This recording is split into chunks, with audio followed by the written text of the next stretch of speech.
Hey there, my name is Austin Ross, and this is my application for the 1 year Advanced Acting for Film and Television program at Vancouver Film School. I'm going to start this off with my 5 questions. Question number 1: why did you choose these audition pieces? Well, my first piece, which is a part of a monologue from the Breakfast Club, I chose because it's a very beautiful scene. The part I'm reading is a high school jock who's sort of a stereotype jock, tough guy, hangs out with the cool crowd, but then he spills his guts out to this group of random strangers. Talks about, why he bullied this one kid, why he did what he did. Talking about external pressure from certain group of friends, from people in your life that makes you feel you have to do things you don't necessarily want to do. Because, come on, we've all been there.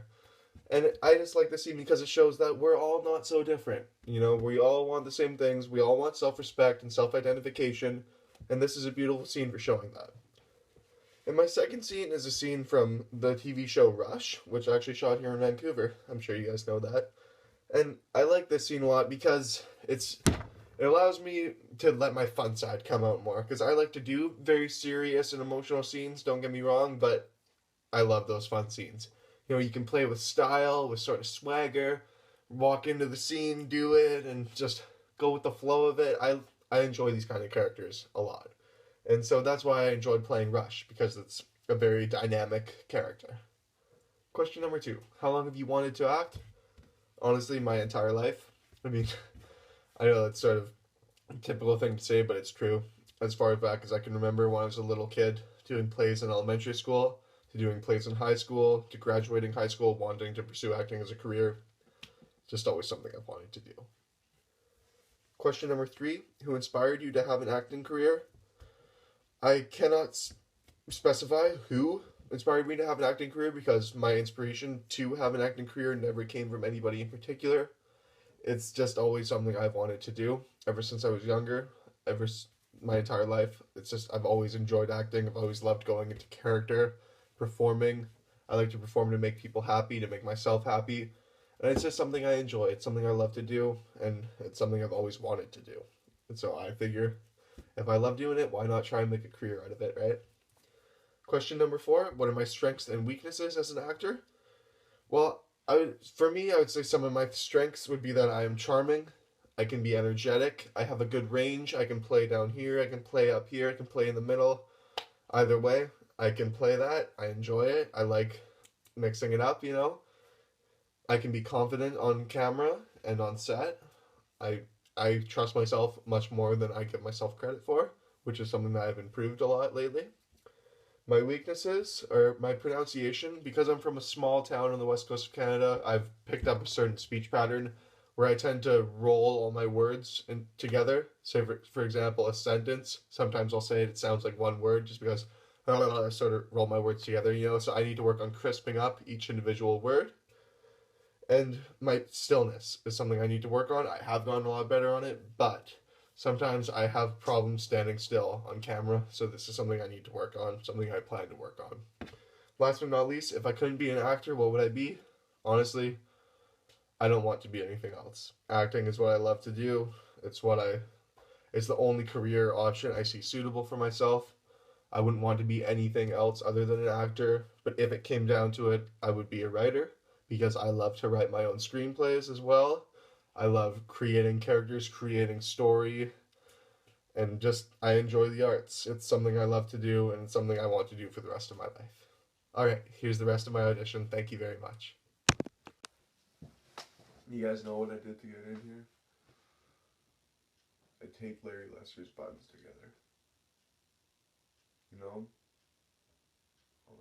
You know how hairy he is, right? Well, when they pulled the tape off, most of his hair came off and some skin too. The bizarre thing is that I did it for my old man. I mean, I tortured this poor kid because I wanted him to think that I was cool. He's always going off about, you know, when he was in high school, all the crazy stuff he used to do. And I just got the feeling he was disappointed I never cut loose on anyone, right? So we're sitting in the locker room. I'm taping up my knee. Larry's just a few lockers down from me. He's kind of skinny, weak. I started thinking about my father and his attitude about weakness. And then the next thing I know, I jumped on top of him and I started wailing on him. And all my friends, they just laughed and cheered me on.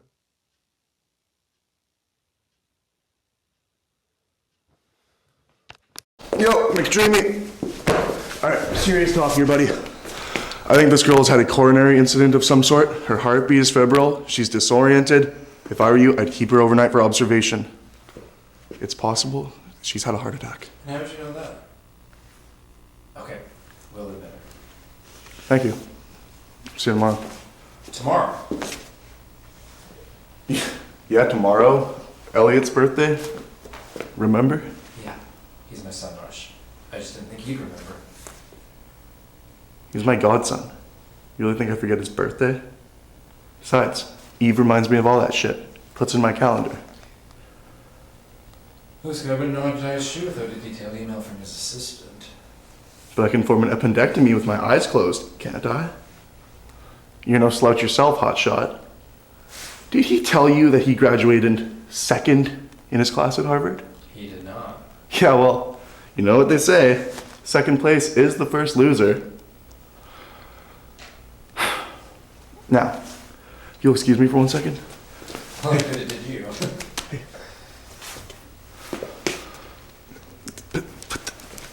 Put the cigarette out. Jesus Christ. Hey, the fuck, man? Is she new?